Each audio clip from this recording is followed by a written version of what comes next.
we see what happens when someone's not truthful.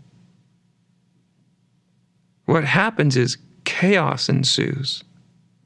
Internal chaos, internal division, and external chaos, external division. So truthfulness is really, really vital. So you don't get like too overwhelmed by this. You just take a day and just say, okay, today, to the best of my ability, I'm going to be truthful and honest and sincere. I'm just going to try to do that in any encounter during the day, not only with with others, but with yourself. To be truthful to yourself is not an easy thing for most people.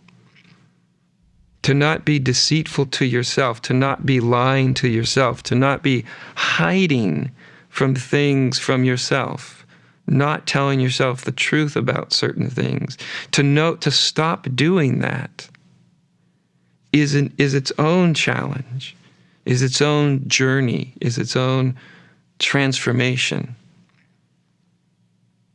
So it's not just something we do with others and with the world. It has to start within yourself.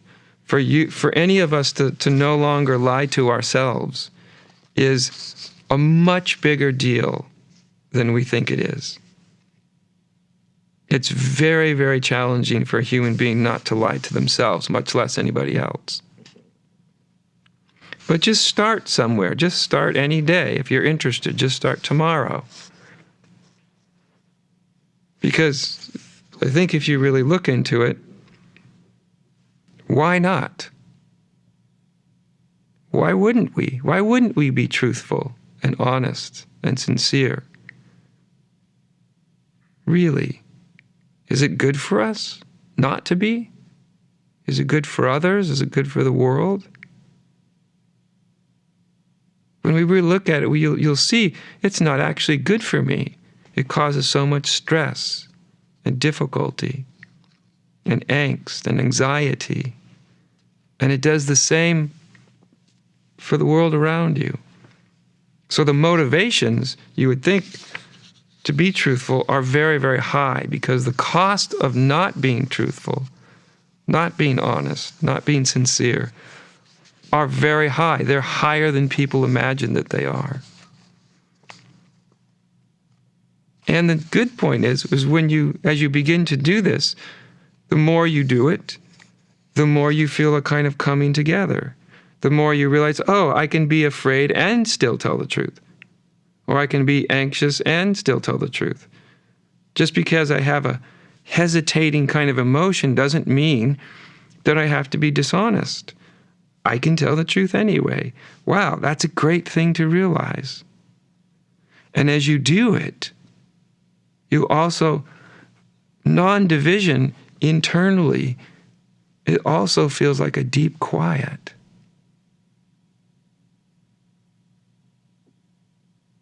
It's a quiet where, because you're no longer running from anything, you're no longer being dishonest with yourself. So there starts to be less conflict. And when there's less conflict, there's more quietness. And there's more heartfulness, which is the second thing I wanted to talk about. Connection. So the subject of tonight is truth and love. The two most powerful embodiment tools that you will ever have. The two most powerful tools to lead an undivided, good, beneficial, benevolent, useful, beautiful life. And also the two most important tools to live an enlightened life, so that your deepest experience of being is not cut off from your human experience of being.